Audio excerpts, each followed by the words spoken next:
Hello, this is Kneelynn. Welcome back to Resiliency Rising. This is the first episode in the series, and today we're talking about life transitions that teach us emotional truth. Now, as you all know, our lives don't always go as planned, and actually being resilient or gaining greater resiliency is not just about bouncing back. Resiliency is really about the way that we make choices on how we want to learn a lesson and grow when we're faced with those challenges. I'd like to give you a personal example. When I was in my late 30s, I held two excellent upper middle management positions in two different convenience store retail chains. And during that time, companies were downsizing by eliminating middle management positions. And I was laid off from those two excellent jobs within 20 months of each other. So I lost my income, my completely employer-paid health insurance, and my free-to-use anytime company vehicle. I was devastated.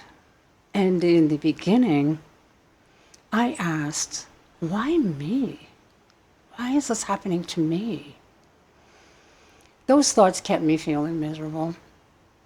And I was able to change my mindset. And I began to ask myself other questions. Like, what can I learn from this situation? How can I use being laid off as an opportunity to grow in some other direction? Is there something else I can do with my life right now? And once I shifted in that direction, I started getting an idea about how I could help myself decide on a different career path. And I went to the public library and I spoke with a research librarian and asked for help about finding career choices that might be a better fit for me. And the librarian was very knowledgeable, and she guided me through a career assessment evaluation. And the results of that told me that I was a good match for social work. And this was the first step in the next stage of my career and led me to return to college and obtain my master's degree in social work. Now, this example is an illustration of how people can stay grounded and seek out other resources under stress. I had other choices that I began to think about once I stopped saying, why me? And the path I chose was the best path for me. It led me to the most satisfying part of my professional working life. And so when life turns us around, it's important to stay committed to a path that we choose and engage in our lives fully. As in my own example, I was committed to getting that degree, and I decided that nothing was getting in my way. So that brings me to the element of control over what we can influence. And it's important to know what we have control over, because there's so many things we don't. But I was able to figure out how to balance full-time work and a full-time college course load at night, so I could graduate with my degree as soon as possible. I didn't want to waste any time. I stayed focused on the things I could control, which were my time, my energy, my attention. And I saw this situation as a challenge that would provide opportunities for me to grow and work in a field to which I was well suited. And believe me, this was not easy. And the challenges were there every day. And I used a little metaphor, mantra to help me stay focused on my goal. And it's this simple thing. Be like bamboo, strong, stable, and flexible.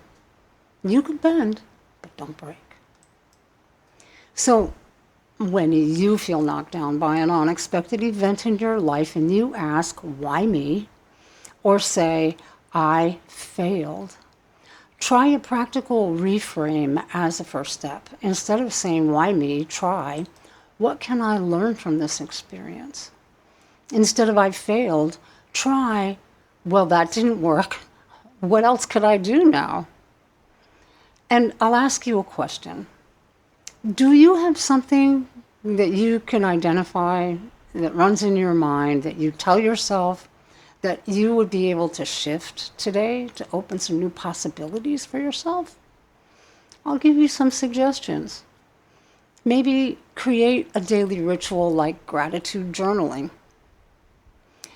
Mindful walking is another example of a daily ritual, and a sensory pause, perhaps, every day, where you just sit and follow your breath. Many people find these types of exercises grounding and regulating. Now, here's a quick exercise you can do after you finish watching this video. Think of a current challenge that you're facing and write it down. And then contemplate 3 possible lessons that could be learned, or 3 opportunities that you could find. You could actually do both if you want. Now, resilience is not about being unshakable. We all get shook in one way or another. It's about learning to be flexible and bend without breaking. I appreciate you watching to the end of the video, and if any of the information I presented here is of interest to you, please subscribe. And that way you can see the next video in the Resiliency Rising series, episode 2. And in that episode, we will be exploring how to move from stress or feelings that our responsibilities, tasks, or emotions are too much to handle into finding a greater life balance with some practical skills and tips and tools that I will give you. Now, learning to become more resilient through choosing to grow is not a destination. It's a daily practice in our chaotic world. Think of it more like a marathon and not a sprint. I'm glad you stopped by today. Thank you. Take care out there. Bye.